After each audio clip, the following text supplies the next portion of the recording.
Hi. So we have this amazing thing for English.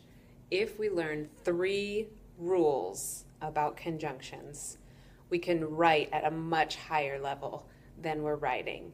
So I have the first rule on the board here for you. This is about coordinating conjunctions. And if you're following along on the handout, you can see that this is the left column. So coordinating conjunctions follow the rules in the left column of the handout. And basically the rule is that we use a sentence or a clause and then a comma and a coordinating conjunction and a second clause. So we always need two clauses and one conjunction. So here's an example. It is windy, comma, but. There's my coordinating conjunction, but, with a comma. The weather is nice. I have a clause here with a subject and a verb, and a clause here with a subject and a verb. So I have two clauses connected with a comma and but. These conjunctions, there are only 7, so they're easy to memorize, and most of them you already know. So those are listed on your paper. Sometimes people use a silly memory tool to remember them called fanboys. So for, and, nor, but, or, yet.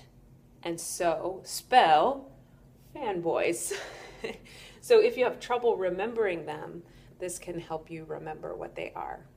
Now the problem that I've seen in a lot of writing is that I see conversational style sentences like this one. So I got in a car accident yesterday. And using so at the beginning of the sentence, kind of like therefore or something like that. So in writing, this is too conversational. It's not formal enough for most writing situations. You might see it in some writing, like in the newspaper or magazine, but for academic writing, it's not the best way to go. It's also not the best just even for email and things like that. So this is very conversational. The same with using and or but at the beginning of a sentence. And there is no solution. This might be the last sentence in a paragraph or something like that. This and is too conversational and too informal for most kinds of writing. So we would use something else here, and we'll talk about what those other words could be.